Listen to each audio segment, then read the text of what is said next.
Hi అండి. Welcome to my channel. అరబ్బీ peoples చాలా ఇష్టంగా తినేది ఇదొక ఐటెం అండి. ఇదైతే చాలా ఇష్టంగా తింటారన్నమాట. కొంచెం ఉల్లిపాయలు, అలాగే మ్యాజిక్ క్యూబ్స్ అయితే వేసుకొని ఫ్రై చేసుకోవాలి. అలాగే టమాటా సాస్, కొంచెం అల్లం వెల్లుల్లిపాయ పేస్ట్ అయితే వేసేసుకోవాలి. చికెన్కి అయితే ముందు మసాలా పట్టించి పక్కన పెట్టేసుకోవాలండి. ఒక హాఫ్ అన్ అవర్ అయితే. అది ప్రాసెసింగ్ అయితే నేను షార్ట్ వీడియోలో పెడతాను, చూసేయండి. తర్వాత అయితే చికెన్ బాగా మగ్గనివ్వాలండి. మగ్గిన తర్వాత పక్కన పెట్టేసుకోవాలి. చూసారు కదా, కొంచెం ఎర్రగా అయ్యేటట్టుగా ముక్కలకి మొత్తం మసాలా పట్టేస్తుంది కదా, చాలా టేస్టీగా గ్రేవీ అయితే బాగుంటుంది. తర్వాత వంకాయలను అయితే ముక్కల కింద కోసుకుని ఎర్రగా వేపుకోవాలండి.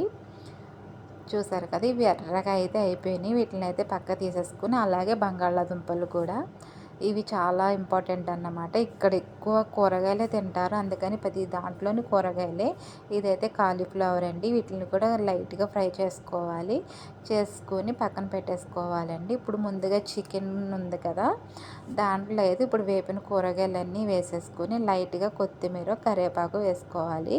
కొత్తిమీర అయితే లేదు, అందుకని కరివేపాకే వేసానండి. దీని తర్వాత మనం బిర్యానీకి రైస్ అయితే ఎలా చేసుకుంటాం అలా రైస్ చేసుకుని రైస్ అయితే పైన అయితే వేసేసుకోవాలి. చాలా టేస్టీగా చాలా బాగుంటుందండి. ఇలా చేసిన తర్వాత దీన్ని కొంచెం ఆవిరి మీద అయితే పెట్టాలన్నమాట. అప్పుడు కొంచెం రోజ్ వాటర్ అయితే వేసుకోవాలి. ఇందులో కలర్స్ అలాంటివి అయితే వేయకండి, తిన్నరన్నమాట. చూసారు కదా, ఇలా తిరగేసేసుకోవాలన్నమాట. అప్పుడు రైస్ అడుగుకి వెళ్ళిపోయి పైన మొత్తం ఈ చికెను, ఈ వెజిటేబుల్స్ అయితే కనిపిస్తాయి.